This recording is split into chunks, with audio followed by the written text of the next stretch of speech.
Please be seated.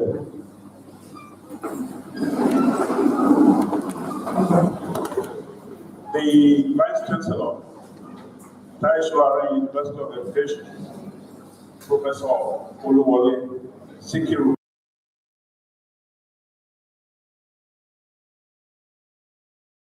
We are present today, 4th of November 2021. The lecture will be delivered by Professor Mushay Adeniyi OGUNDIPE, Professor of Economics of Education and the Provost, Postgraduate College, Taishwari University of Education. May I humbly invite the Vice Chancellor to please come and declare this ceremony open. Mr. Vice Chancellor.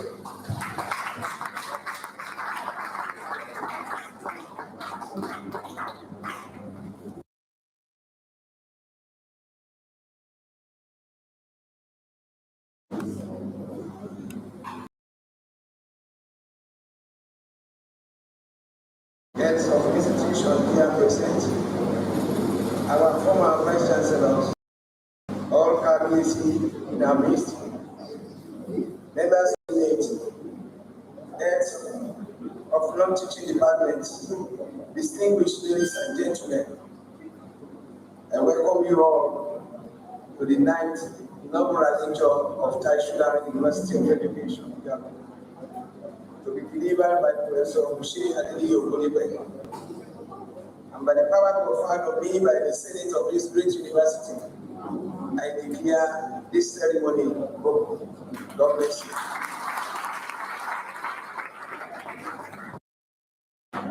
Mr. Vice Chancellor, sir, former Vice Chancellor, Presidents, distinguished ladies and gentlemen, may I humbly invite the lecturer, Professor Mushay Adeniyi OGUNDIPE, to please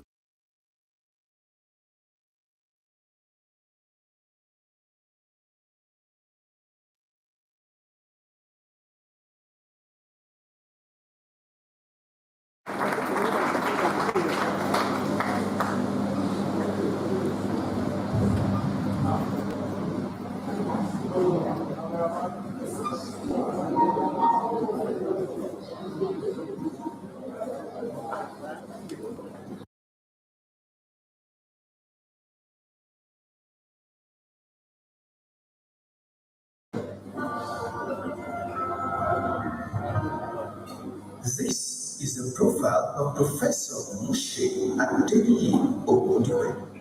Professor Mushay Adeniyi OGUNDIPE was born in 1953 into the family of late Archie Salisu Adaro and Mississippi Atufedebo OGUNDIPE.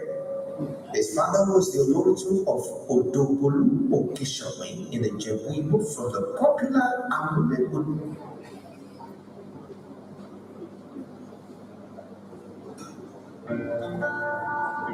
Adaro and Mississippi Atufedebo OGUNDIPE.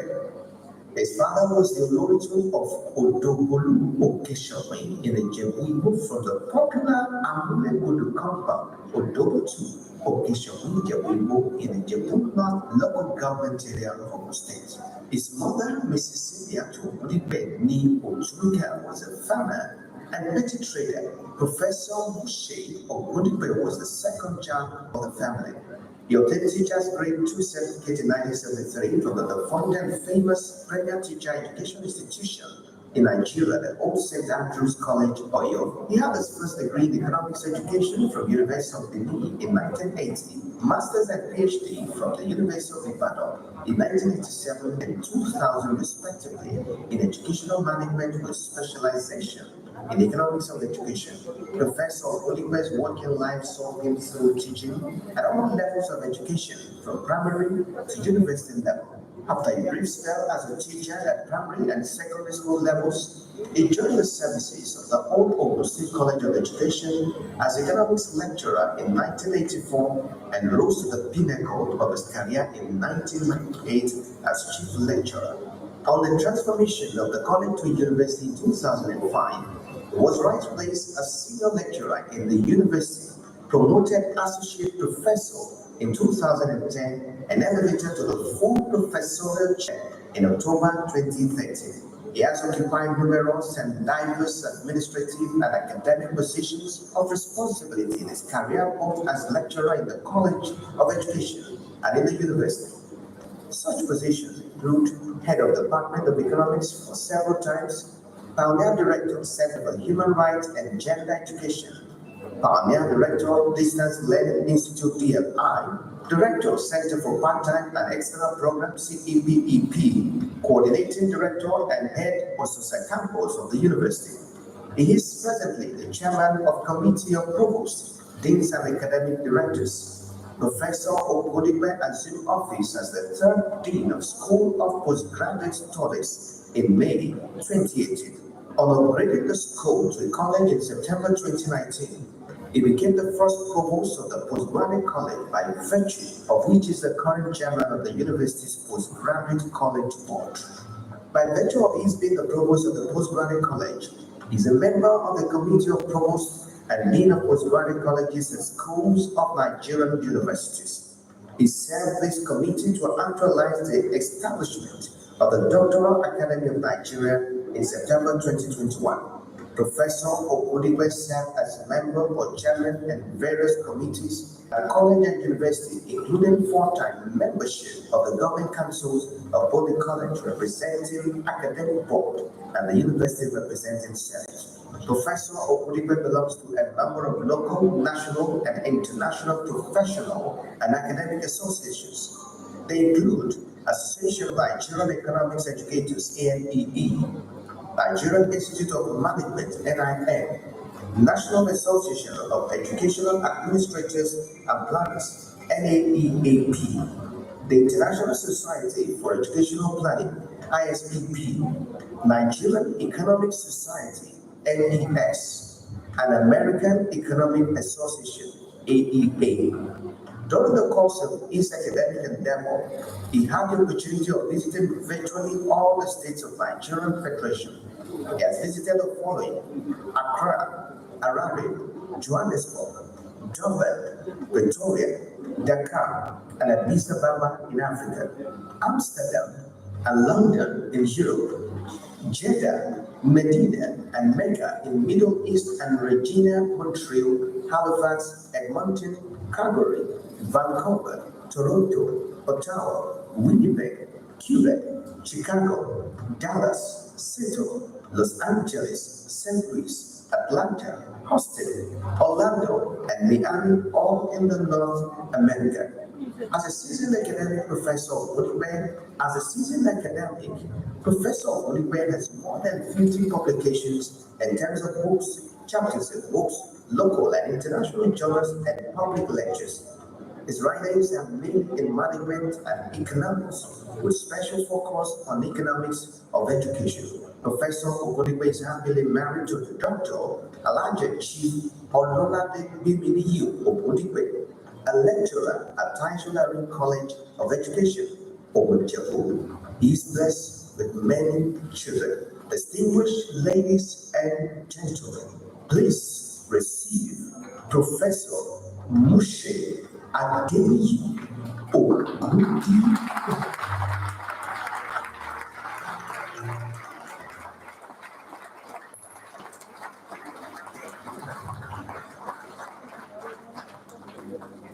Distinguished ladies and gentlemen, may I invite the inaugural lecturer of today, Professor Mushay Adeniyi to deliver his inaugural lecture. I wish you all happy listening.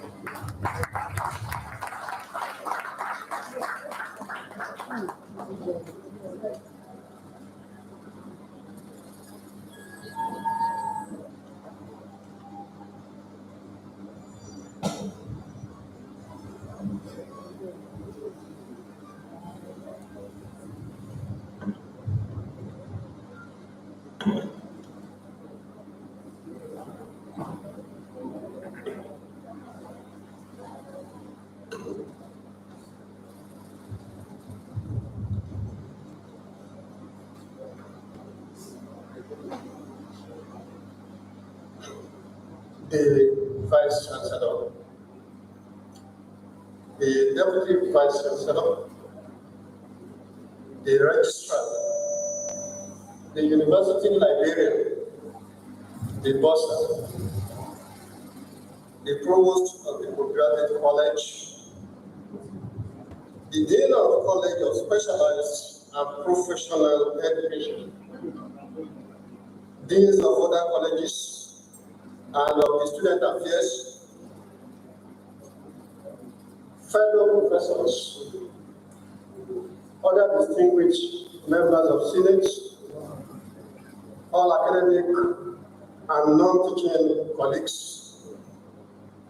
members of the host communities, my lords, spiritual and temporal, your royal majesties, distinguished colleagues and friends from sister institutions, very distinguished guests, the great Tasudites, the great and the greatest and the greatest and the greatest Tasudites, the great and the greatest and the greatest and the greatest Tasudites, gentlemen and ladies of the press.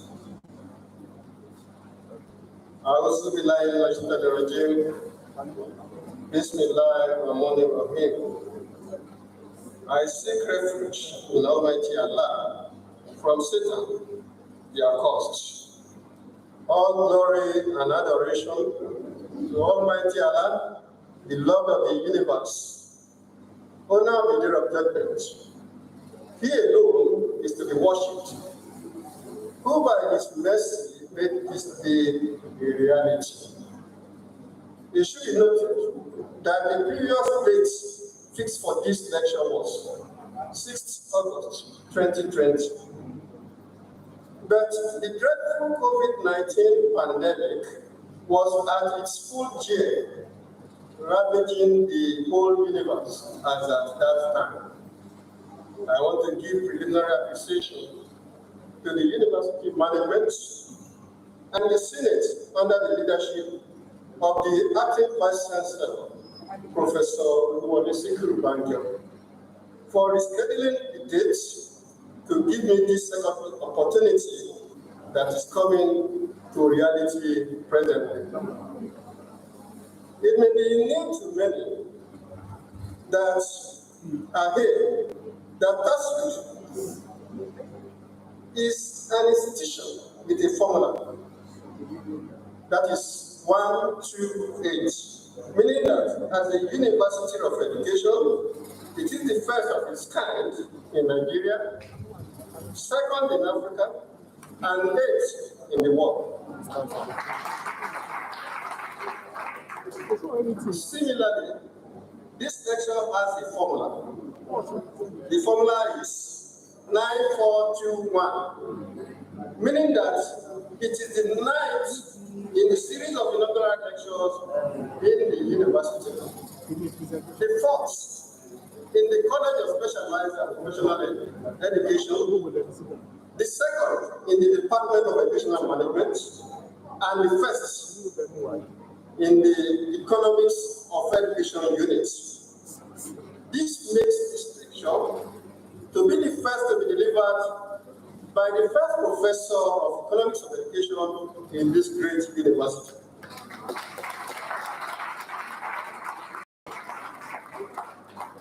It is also to be placed on record and in the appreciation of the Nigeria's premier university that virtually all the 9 inaugural lectures so far delivered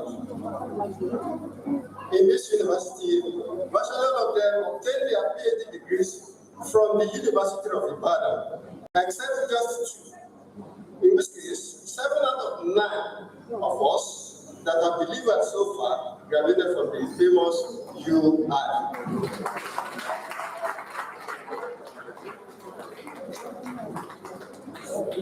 Inaugural lecture, as we all know, is an occasion where a professor is given the opportunity by the university that appointed him to showcase himself in terms of his background, contribution to knowledge, and his future research interest in his field of specialization. This is where he blows his own trumpet by himself. He presents himself to the academic community and the lay public in what is known as town and gown environment, in a simple language devoid of any technical jargon that can be deciphered by every literate individual.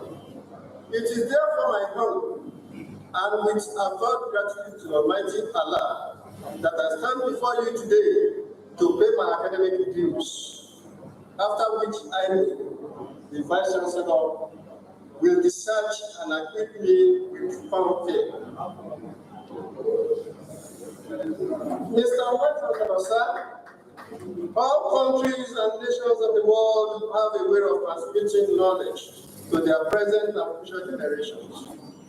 This has been immemorial and perpetual. It is part of human culture that sustains existence and growth of society. This brings to focus the motive behind nations engaging in such practice.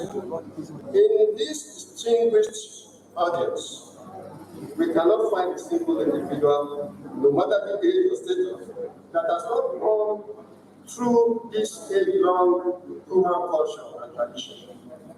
In fact, we are gathered here today to celebrate a product of such culture and tradition. The practice described above is what has come to be generally accepted as education, which can be formal, it can be informal, or non-formal. In the course of this lecture, education will be widely defined and elaborated to leave us with no doubt as to why such emphasis is placed on the concept or the practice.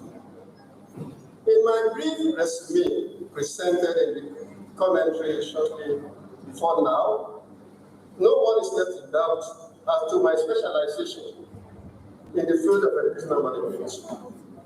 I have tried over the years to look at the relationships, associations, contradictions, and symbiosis that exists between education and economics. Whereas education and economics are two different disciplines, we have come to note that the two concepts are inseparable. Hence, the general and popular aphorism that if you think education is expensive, try ignorance. This gives the impression that each of them has its costs and benefits before we can be talking of whether or not one is expensive than the other. It is in the realization of the symbiotic relationship between education and economics as fields of study, and coincidentally, I have been shuffling between departments of economics and educational management in my career. That I have chosen to title this inaugural lecture, Adding Value Through Education, a cost-benefit exposition of knowledge and ignorance. Mr. Vice Chancellor, sir, I will proceed to explain some concepts that will often be used in this lecture. First is investment. Investment is an economic concept that suggests putting resources into invention, in anticipation of some kind of returns or reward at a future date.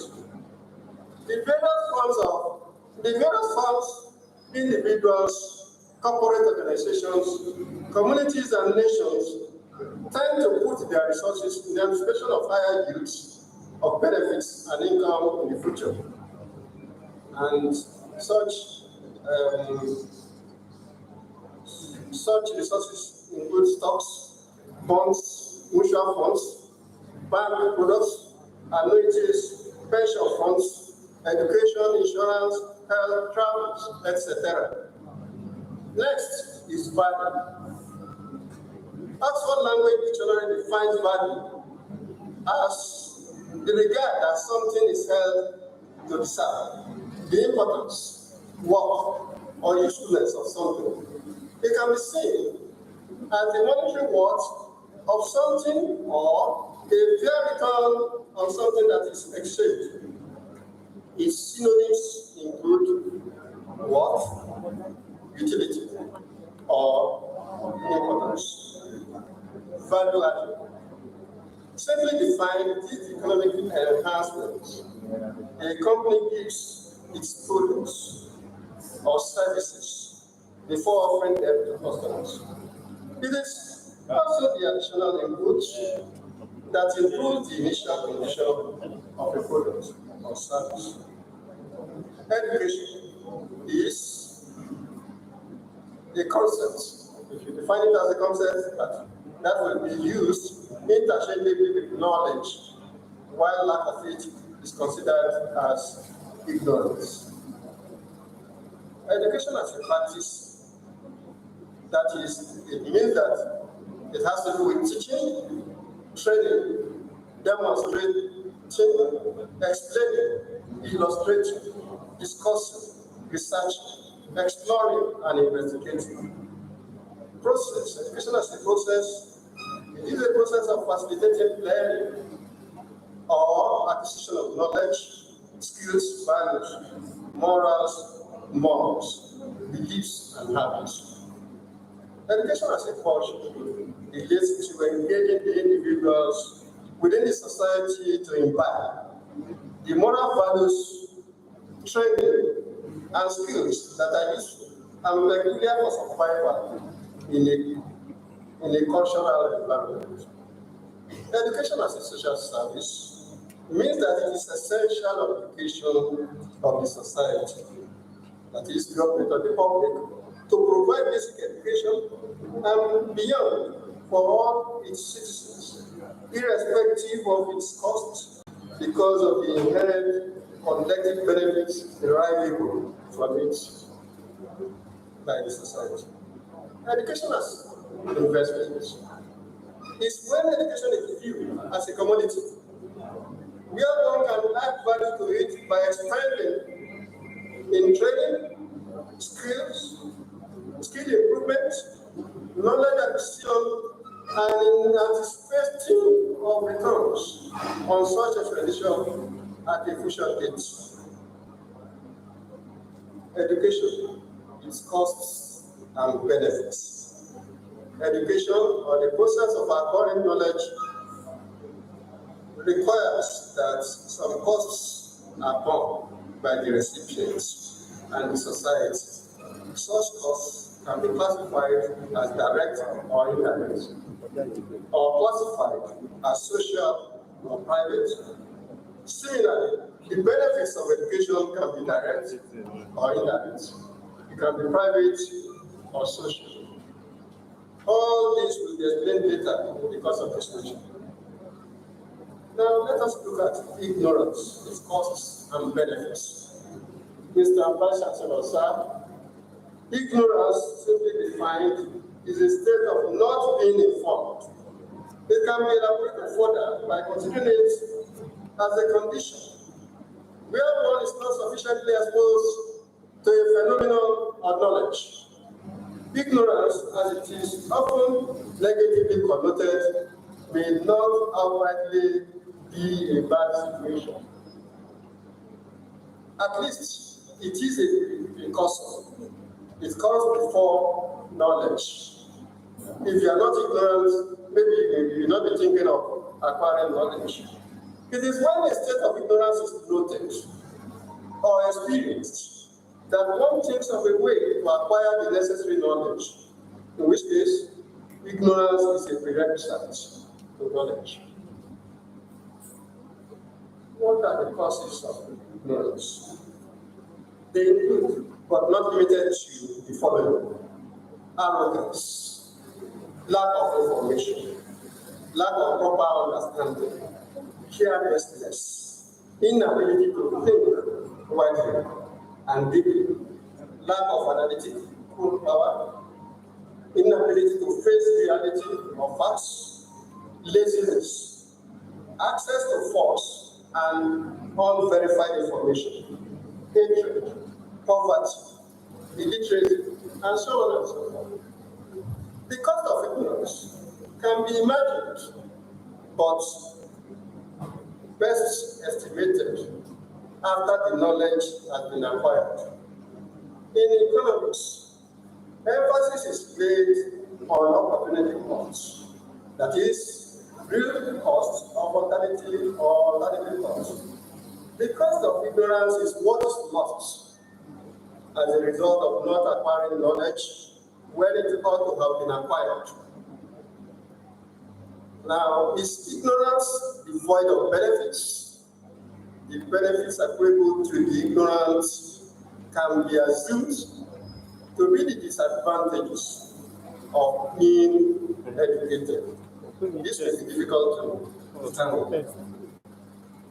I want to take us through some popular quotes on knowledge and ignorance.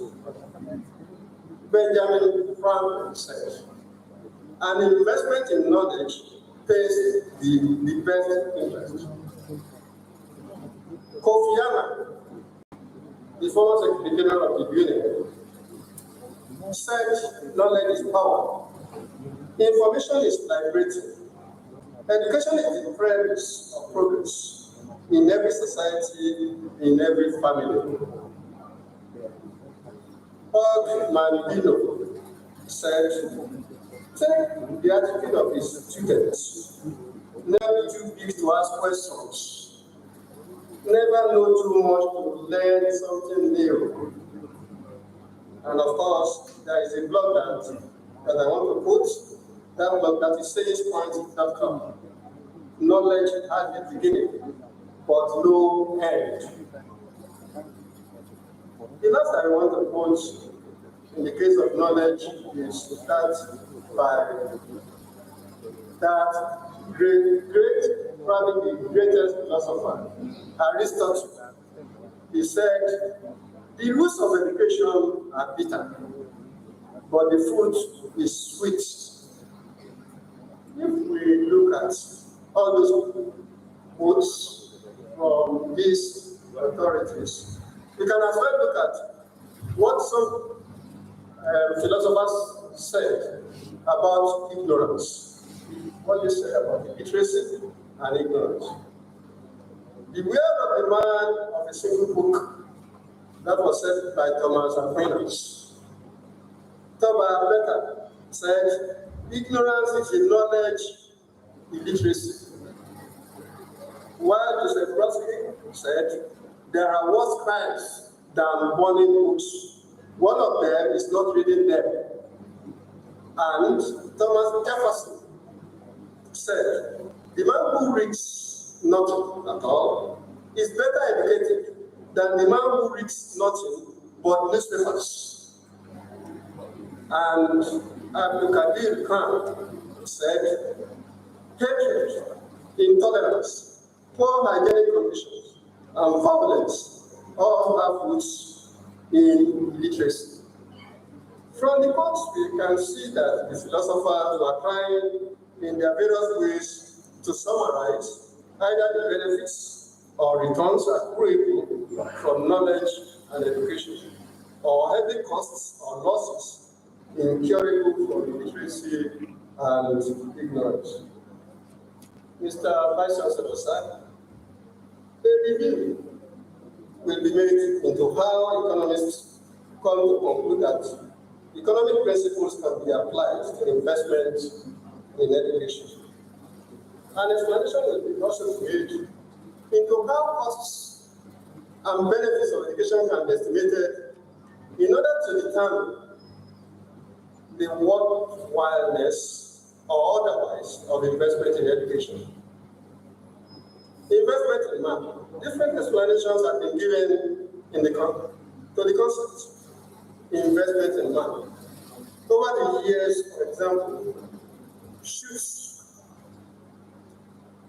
defines investment in man as in knowledge, skills, and abilities residing with and utilized by individuals.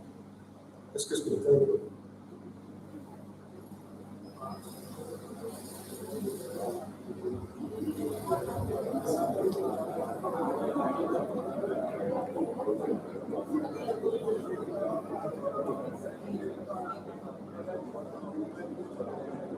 Baker, 1964, describes investment in man as the stock of knowledge, skills, and abilities embedded in an individual, resulting from natural endowment and subsequent investment in education, training, and experience. Michael Owen, 2000, states that investment in man is an investment in that people. It is investment in that people make to increase their productivity. Guidance 2002 considered that the importance of investment in man to economic development depends on the quality of schooling, the educational infrastructure, the initial endowment of investment in man, the parents' level of education, and the ability of the system to distribute equally the educational services within the population can determine the level of investment in man. Let's look at education as an investment. The economic view of education traditionally has employed the investment in man framework developed by Becker. In this framework, education is an investment where individuals forgo current labor market trainings and incur direct costs for higher future wages. The original work by Becker and others spawned a tremendous amount of literature work, which has generally supported the implications of an investment in man.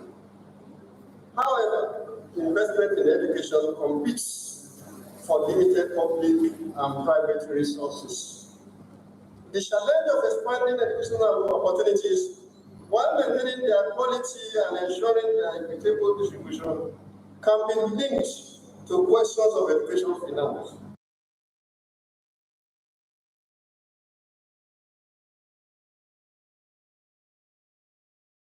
Increases productive capacity and income of educated individuals and society. Private returns accrue to individuals, while social returns accrue to the society, including the individual. In most cases, private returns are greater than social returns because governments give more subsidies than they take away in taxes. Education is primarily a way to train children in the skills they will need as adults to find good jobs and live well. Mr. Vice Chancellor, sir, investment in man does not rule out that education may also provide immediate consumption. Indeed, many economists have discussed the consumption value of education. In short, effective education improves decision-making abilities that helps individuals stay out of trouble and live better, healthier, and longer lives. In effect, education received by a child contributes to other people's welfare by promoting a stable and democratic society. You can just imagine what is happening in some sections of the country where they are less educated. The spillover benefits of education inform many countries of the world, including Africa, including Nigeria, to adopt this approach and invest heavily in education as an institution with significant responsibility for individual child development and broader social and economic welfare. I will skip some pages and you can read it up. I want Mr. Vice Chancellor, sir. Investment in man requires resources like time and money. Therefore, we can calculate the rate of return on such investments. Although similar to investment in physical capital, investment in man has its idiosyncrasies regarding how costs and benefits are conceptualized and measured. The analysis of the rate of return to an investment in man proves that education can be considered an investment that requires investments by both individuals and governments to be beneficial in the long run.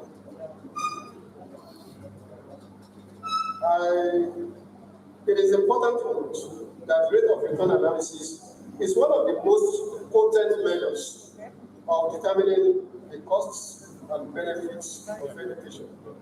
There are many methods by which we can estimate the returns to education. Some of them include net present value (NPV) or internal rate of return (IRR). This is possible for educational investment. For educational projects with more than one rate of return, therefore, the internal rate of return provides the same answer as the net present value. The study of the investment in man theories reveals that when an individual invests his time and money in education, in the long run, he makes himself more valuable and productive in the labor market, which allows him to earn higher wages. This assumes that the nature of the relationship between education, labor market, and the economic rate of return to education is important, assuming that there are provisos. The level of school pay does not affect the length of the working life of an individual. There is no risk aversion for different individuals. There is no rationing in the labor market for the more highly educated workers. Wages are determined competitively at all levels of education. Higher pay for more educated labor is not due to an administrative policy of the government. And lastly, the rate of discount, reflecting the cost of waiting for future income, is the same for individuals. Mr. Vice Chancellor, sir, the returns on investment in man decline over time, just like a physical or capital investment. The individual's internal rate of return declines over successive years for formal education because individuals have a fixed amount of time available to them. The more years spent in education, the less time spent in the workforce. In general, the more years invested in an individual's education, the fewer available for the realization of incremental income, and consequently, the lower the rate of return.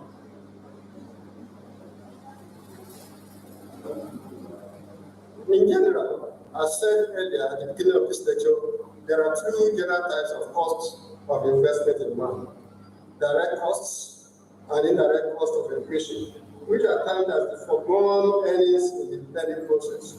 The cost of education can be classified into these: students' or parents' direct cost of education, individuals' indirect costs, opportunity cost, that is the foregone earnings, state direct cost of education, and all the rest. So this can be put in a table where we have social cost, social direct cost, social indirect cost, private direct costs, private indirect costs, and then we have cost structure, which will include annual tuition fee, various administrative taxes, expenditure for goods and supplies. Then the opportunity costs, that has to do with direct net revenue derived from which income from business investment savings, other gains in terms of value. Benefits to educational investment exist in three forms. It can lead to an increase in the future level of income or average of the educated individuals through income. It can lead to psychological satisfaction in the individuals that have acquired that particular level or type of education. And it can bring spillover or neighborhood benefits on the rest of the members of the community in which educated individuals live. The non-economic benefits of education are not the major benefits of education are not its only benefit. Education confers benefits on society that are direct, dynamic, and non-measurable. And this could even be the main benefits of education. Such benefits include contributions education makes to the process of modernization of a pre-industrial society by helping to destroy old attitudes and to create new ones that are more appropriate to a modern economy, e.g., attitudes more favorable to saving, to the adoption of new techniques in agriculture and to family planning. And of course in education too, where we now use technology to give instruction. The improvement in the range and efficiency of interpersonal communications that education and especially literacy makes possible is an important external benefit to people other than those receiving education. Let's quickly look at various benefits of determining returns to education. We have benefit cost ratio, PCR method, the net discounted present value, the internal rate of return. What we do is that we sum up the stream of costs and the stream of benefits, and we discount such stream over the years because interest rates goes up every year, and for that reason, if you spend $1 million on education today, that $1 million you spend on education today in probably 10 years' time may worth 20 million. In which case, $1 million today may be 20 million in 10 years' time. That's why you have to discount whatever you do in the case of estimating returns on education. You have to discount it by the interest rate, the prevailing interest rate. These are technical jargons. I said again that we are not going to order it, but it is necessary in a lecture like this that we should put it. That is why we have all that in the body of protection. Mr. Vice Chancellor, sir, the link between education and increasing individual earnings is documented in the literature. The private rate of return for a bachelor's degree relative to high school completion is generally estimated to be somewhere between 10% and 15% in Australia, while on average across all levels and types of higher education in Nigeria, schooling yielded about 11% return on the earnings forgone by the household. That was a research conducted by Okua in 2004. And Sakaropoulos is our father in economics education. There's no way you can say you are writing a paper on economics education without the Sakaropoulos. The sample that data across different countries around the world, which indicated that women's return to schooling appears to be slightly higher than that of men. The average rate of return for men is 11.3%, and that for females is about 13%. Is about 1.3 percentage points higher. In this case, if men is 11.3, women is 12.6.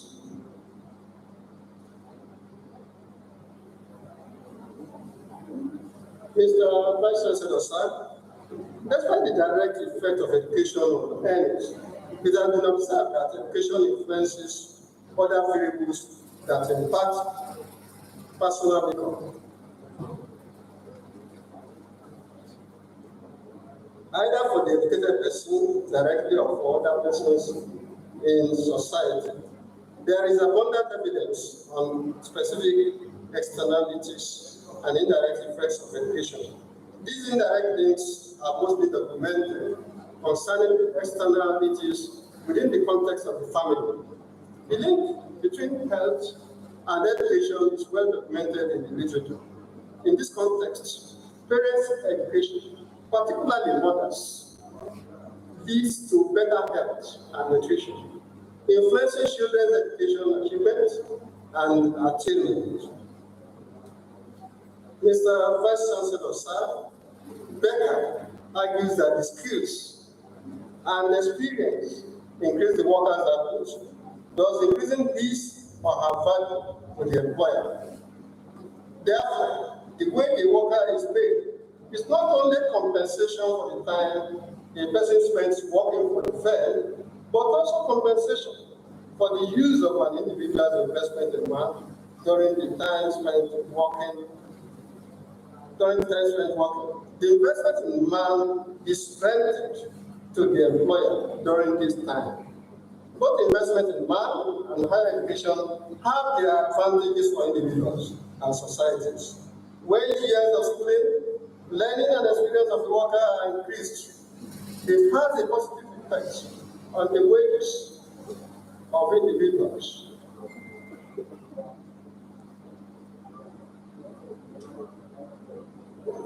Clara and Notice, 2004, maintain that in order to observe the full effects of education on earnings, one also has to bring into consideration the effect of education on several other variables, including wages. Therefore, the following can be concluded.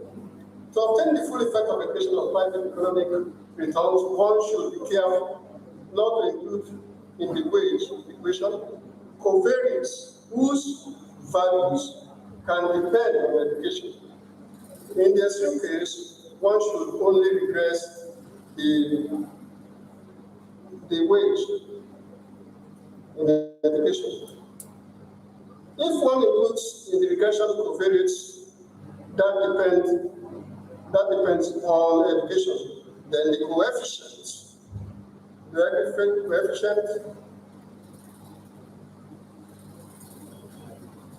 the number of, another put before, okay, the coefficient of education decreases, at least in the expected value of the estimator. Mr. Vice Chancellor, sir, economic theories relevant to education form a major part of investment in man. However, since workers, how many minutes? Okay. Yes, I have to do so because it is important for me. Luckily, you all have the copy of the lecture. It is important for me to let you know my contribution to knowledge that I should emphasize here. It is important that I let you know my contribution to knowledge in this field. My contributions, Mr. Vice Chancellor, throughout my career in learning, teaching, and researching, I've been shuttling between economics, discipline, and education. This has made me to be known so well in both the Department of Economics, where I spent a good number of my productive years as lecturer and head of department, both at the College of Education and the university. Also, the Department of Education Management in the university, where I'm ramping up as a professor. Over the period, my contributions to knowledge can be classified under three broad categories, namely economics, education/educational management, and economics of education. So I have made some contribution in economics. If you look at OGUNDIPE of 2014, that was a research in the area of economics. OGUNDIPE and Lawa 2014 is also a research in economics. OGUNDIPE 1999 I viewed development as a social concept that touches on all aspects of human life and the main parameter for measuring. We also have my contributions in the area of education. For example, in 1999, I looked into the correlates of effective learning in post-apartheid South Africa tertiary institutions, where I decreased the South African educational system under their apartheid policy, and attempted pointing out the deficiencies and some gains recorded in the pre-1994 educational system, and used this background to justify the need for change in the goals, curriculum, and philosophy of South African states. I will go to my contribution in the area of economics of education. Mr. Vice Chancellor, sir, in 1980, I researched into school factors influencing students' performance in school certificate examination in the local government area of the state. By collecting school certificate results of a number of schools in the local government, and I was able to establish that factors like teachers' qualification, student-teacher ratio, availability of library, and all that also contribute. My recommendations are listed here. Permit me to go to my reminiscences. Mr. Vice Chancellor, it is important that at an occasion like this, one gives a summary of the memory day for the benefit of the audience. To know some of the few things about the inaugural lecture, this gives an insight into how the lecturer started in life, some of the good and bad times he had gone through, some individuals and institutions that had made some input into his development. Even though my father from Odogo to Bishop Benjamin, he had, through the vicissitudes of life and search for greener pastures for rain, into so many types of crafts and trades, before he ended up being a clerk. To late Chief H. Koya, they produced fire in Idode, in the Jebu North East local government area. And I'm glad to say that the son of my father's master is here in this hall. Please, whatever, stand up for recognition.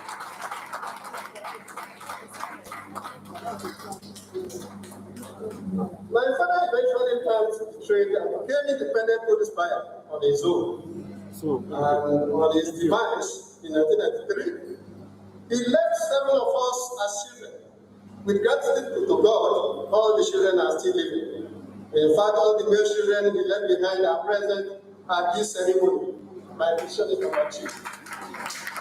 I will come to my speaking shortly. My primary and secondary education was smooth and virtually uneventful. I spent 3 years in St. Andrews College. Some of my colleagues or my mates at St. Andrews College are present here. I can see Shivomoni here. Some of my seniors here are here. Mr. Alon Tuga, Dr. Adeniyi, we are all around in this hall.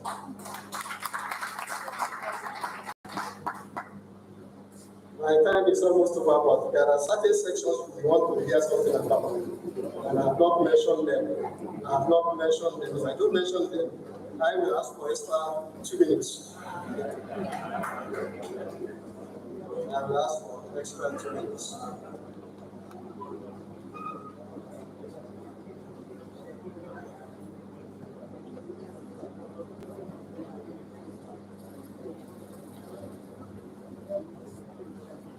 Mr. Vice Chancellor, sir, the Ogunipe dynasty of Odogoju, Okeshape is headed by Prince Richard Wale Ogunipe. He said, please stand for recognition. This is a man I owe a lot to. He, to a very large extent, sponsored my teacher-paid education.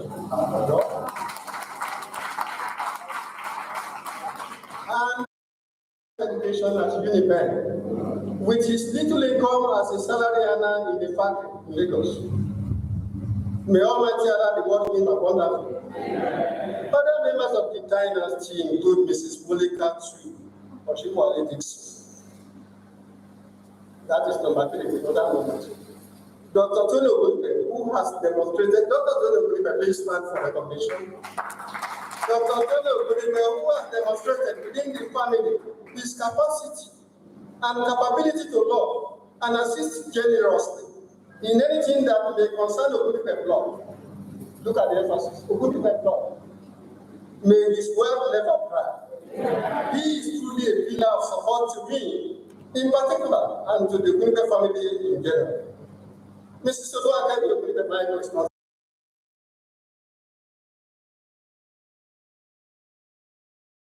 in Canada. I thank her immensely. My immediate younger sister, Abida Tabodeke Okeke, she said, she's more equal. Where is okay? You see, she's not here yet. Okay, she ought to be here. I'm 15 years older than her. Yes.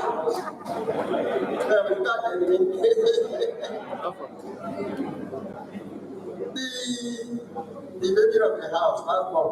Mr. Michael, I told you before, she is also busy in Canada, and they are here. Both Tony and they are here because of this country. They are not just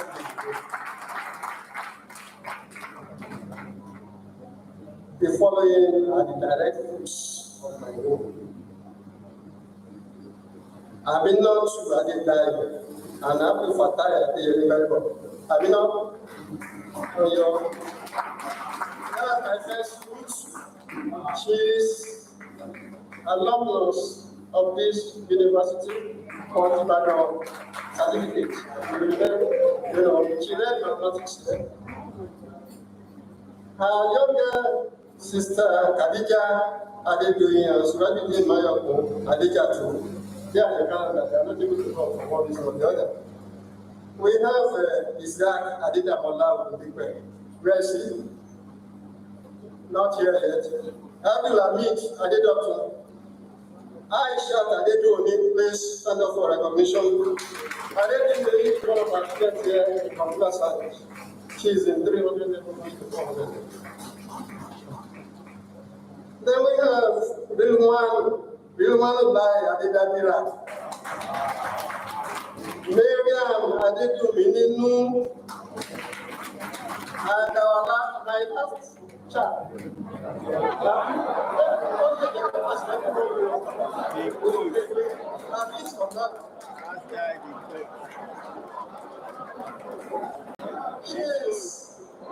She is Amira Adedunke. I'm proud of you. You have been my source of joy and inspiration. You endure my perceived hard policies and high-handed. The Almighty Allah grants you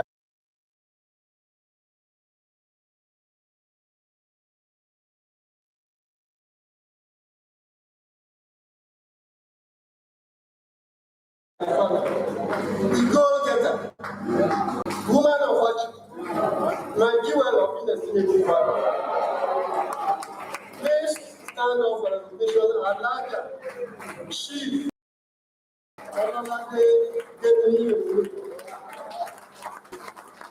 the Adesiyi of the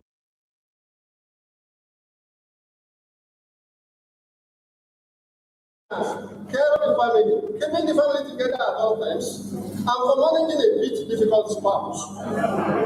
Thank you, my darling. The Almighty has cleared your life in good health and wealth, so that we can enjoy the fruits of your living. Let me give this general apology to all that are here, or unavoidably absent, whose names have not been acknowledged in this lecture. It is partly due to frailty of human memory. In the quality of insufficient space, I value you all. Finally, all thanks and adoration to Almighty Allah for His mercies over all of us. I thank everyone from far and near that has graced this memorable occasion.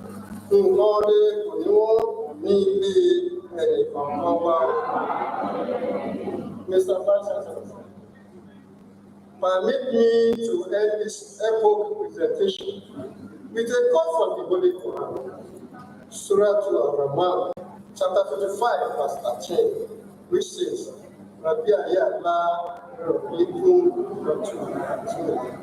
meaning, so, which of the favors of your Lord will you deny? I testify before this audience and God that I deny none of those favors bestowed on me by Almighty Allah. It is in appreciation of those favors that I sing these lines from the work of popular worker, musician, Salawa Adeniyi, that goes thus. Mo dúpẹ́ ọpẹ́ mi ò tán. Mo dúpẹ́ ọpẹ́ mi ò tán gbogbo ìgbà. Ọpẹ́ mi ò tán gbogbo àgbàdo mi lókè tó dá mi sáyé. Ó fún mi lówó, ó fún mi lọ́lá, ó fún mi lọ́mọ, ó fún mi lálàáfíà.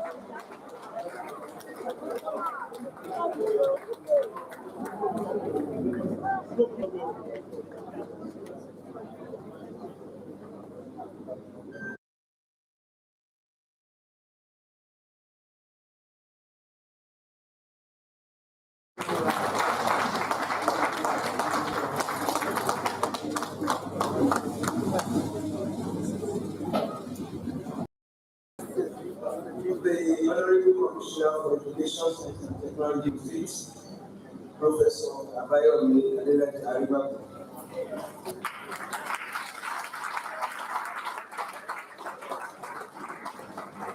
The first Vice Chancellor of this great university, Professor Olukayode.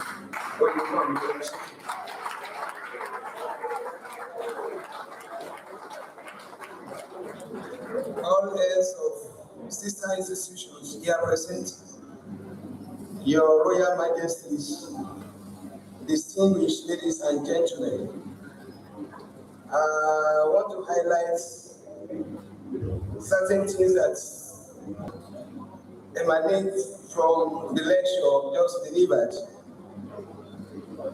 The inaugural lecture of today made efforts to explain the main concepts in the title of the lecture, which is education, value-adding knowledge, and ignorance. He made reference to some popular quotes on education, knowledge, and ignorance to bring out the contrast among ignorance. He further made reference to some popular quotes on education, knowledge, and ignorance to bring out the contrast among the concepts. He went further to explain the direct, indirect, social and private costs of education and components and how they are estimated. He explained the benefits of education and how they can accrue in terms of direct, indirect, social and private benefits. He equally emphasized and explained fully the net discounted value method as applied to estimating costs and benefits. He tried as much as possible to explore the literature on costs, benefit, and returns of education. He equally made references to some of his contributions to knowledge in the area of economics, educational management, and economics of education. Lastly, he made nice suggestions to commemorate the ninth inaugural lecture, one of which he mentioned that all stakeholders in education should intensify massive investment in education to reflect changing skill, knowledge, and services to the needs of the society. On this note, I want to congratulate the inaugural lecturer today, Professor Mushay, Adeniyi, and I wish him more success in his future endeavor. Like he has rightly said at the reception of this lecture, he said he will be discharged and acquainted. So by the power conferred on me today, you are now discharged and are acquainted. Ladies and gentlemen, I want to thank you for your attention. And on this note, may I call on the acting registrar of this university to give the vote of thanks. Thank you very much.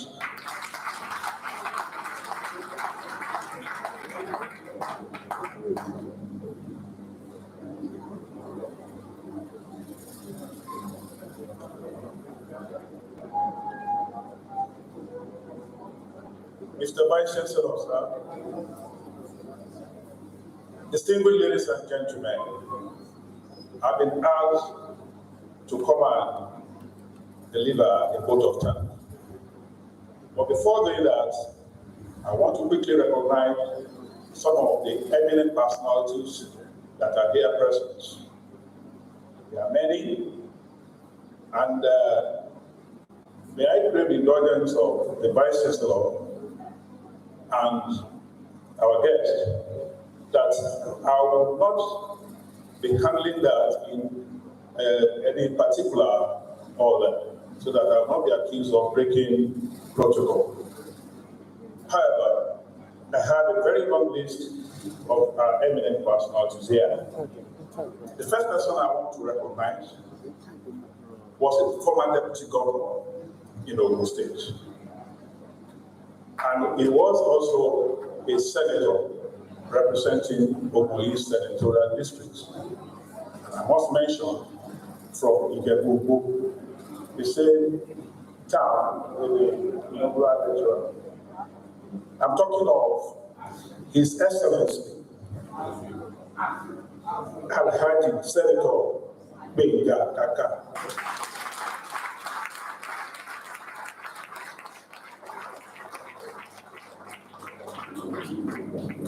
The second person I want to introduce is one of us. But presently, he has a bigger responsibility in Abeokuta as a member of the Ogun State Cabinet. The man who became the fourth Vice Chancellor of this university and the first indigenous Vice Chancellor. That man brought in the 14-point agenda. And I want to mention that within 2 years, he exhausted the 14 points. As a time he was preparing to launch new agenda, he was called to the higher responsibility in Abeokuta. Please put your hands together for Professor Ayo Amida, the Honorable Commissioner for Education, Science and Technology.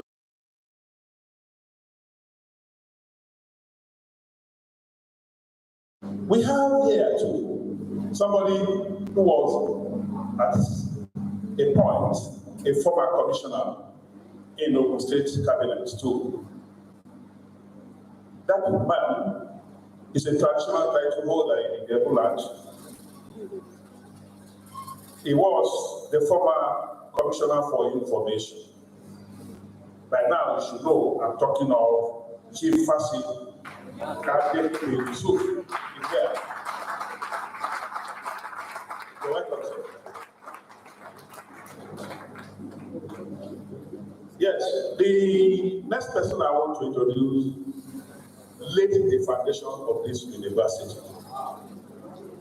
The man who mapped out all the structures that we are now seeing, including the landscaping. Our former Vice Chancellor, a planner, an environmentalist, the man we can refer to as the Moses of our era, Professor Oyeshiku.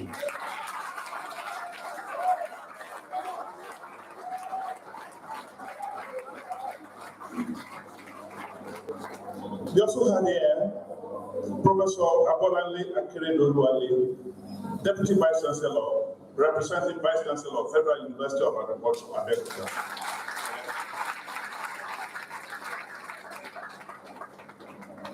Professor Ayedobo from the Department of Economics.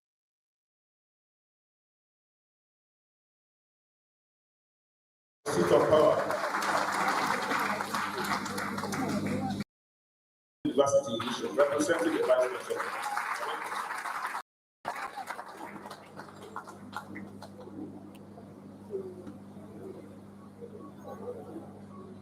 Professor Femi Fatale, former Provost, PS Adeniyi Polytechnic.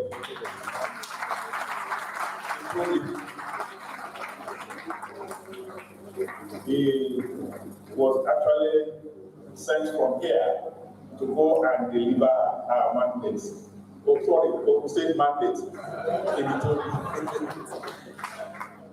Yeah, we also have here the Provost of Tertiary College of Education,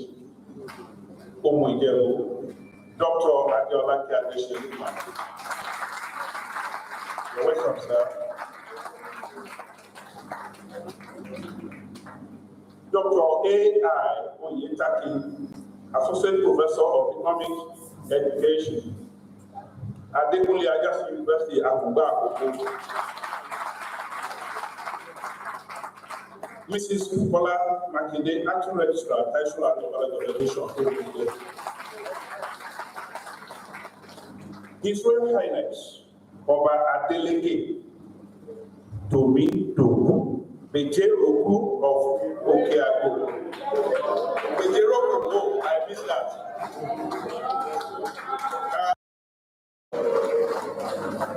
Bejeroku of Okeago. 2 weeks ago, Professor OGUNDIPE taught me that concept. When he said Adam is pronounced Regomi.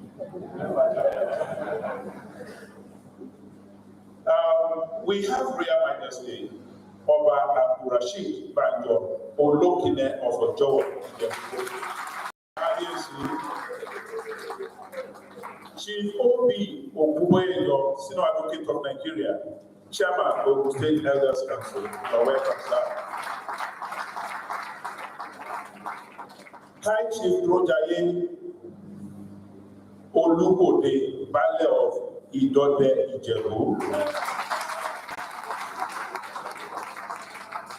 Otuba Francis O.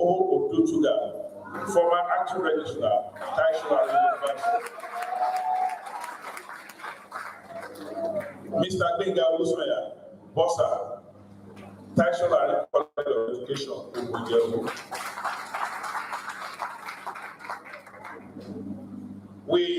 recognize all members of Club Circle of Ijebu.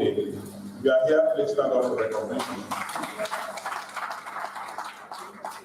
You are welcome, sir. All right. We are here, members and board of trustees, Ye Latin Foundation. Please, we are here. Please stand up for recognition. Thank you. You're welcome, sir. Hello.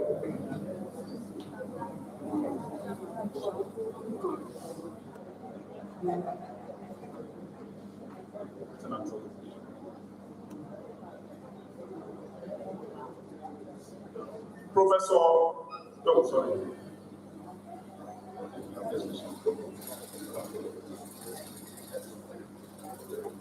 He says, okay, Professor.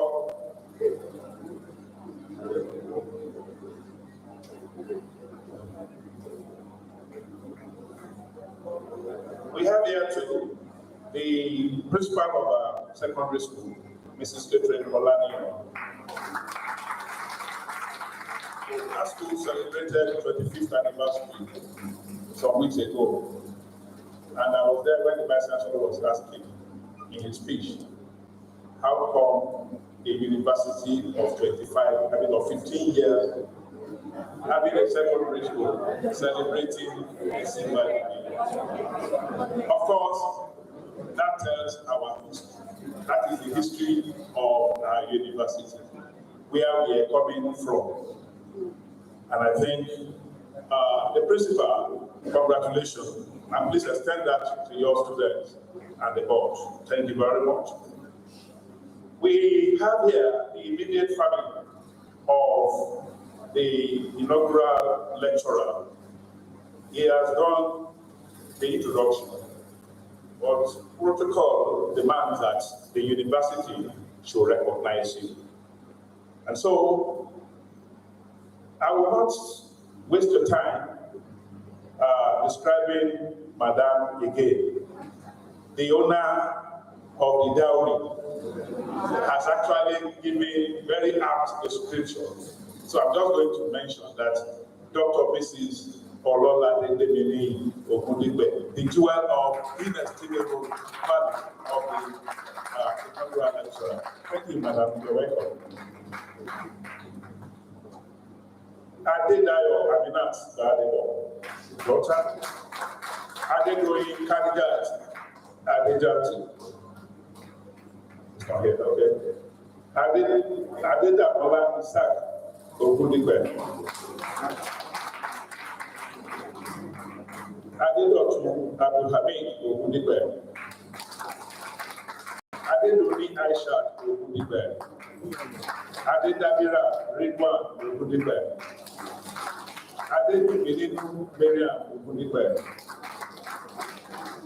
Adenuke Amira Ogundipe. Mr. Tony Olatuposu Tajiri. Mr. Remy Ogundipe. Adejoke Ogundipe. And Daddy Rashid Ogundipe. You are welcome.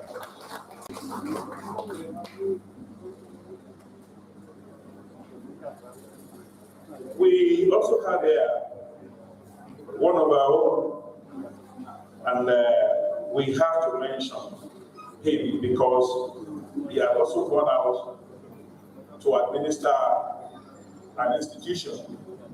And all of a sudden, you can see that our university has become a training ground for heads of other institutions. And of course, you can see again that we are contributing to the human capital development of the state by having the President Commissioner for Education.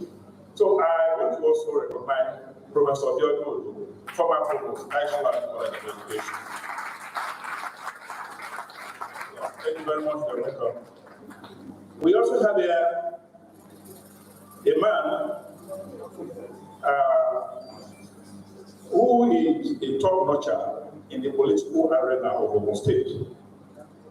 That is Chief Sikirulai Okundele, the chairman of PDP of the state.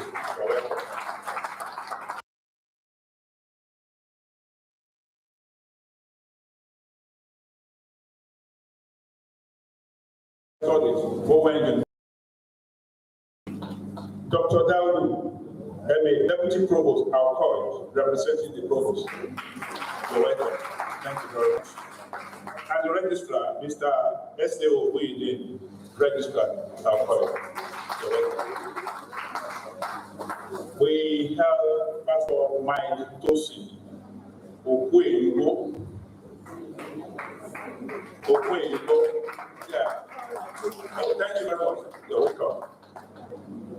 That's a former MD and Chief Executive Officer of. Sorry, I can't read this. Sorry, you are highly recognized. And we have Professor P. Wotela, former VC, Crescent University.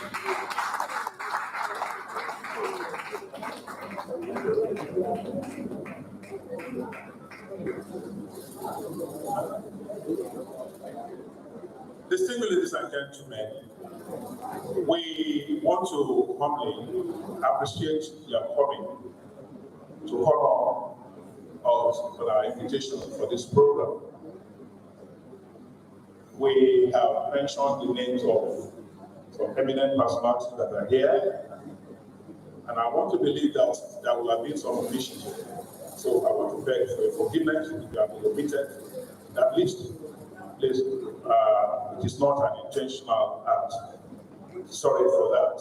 If you have anybody here that category. We want to acknowledge the fact that you all came from far and near, and we appreciate your coming. We thank you, and we pray that you all return back to your various destinations peacefully in the mighty name of God. Thank you very much. At this point, may I invite the Vice Chancellor, Professor Oluwole Sikiru-Banjo, to please come and declare this ceremony closed. Thank you, Mr. Vice Chancellor.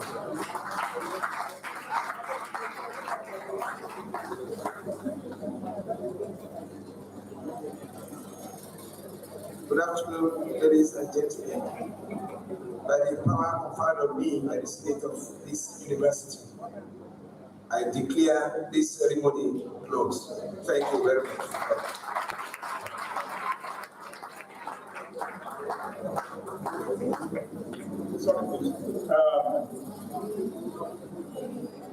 A purse containing an undisclosed amount was found outside this hall with a driver's license. Please, if you are the owner, this is the protocol officer of the university, Mr. Dayo. Please give me the name.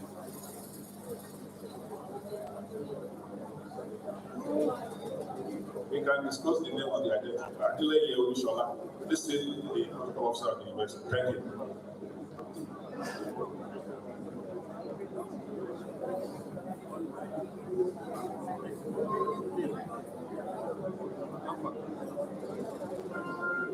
Distinguished ladies and gentlemen,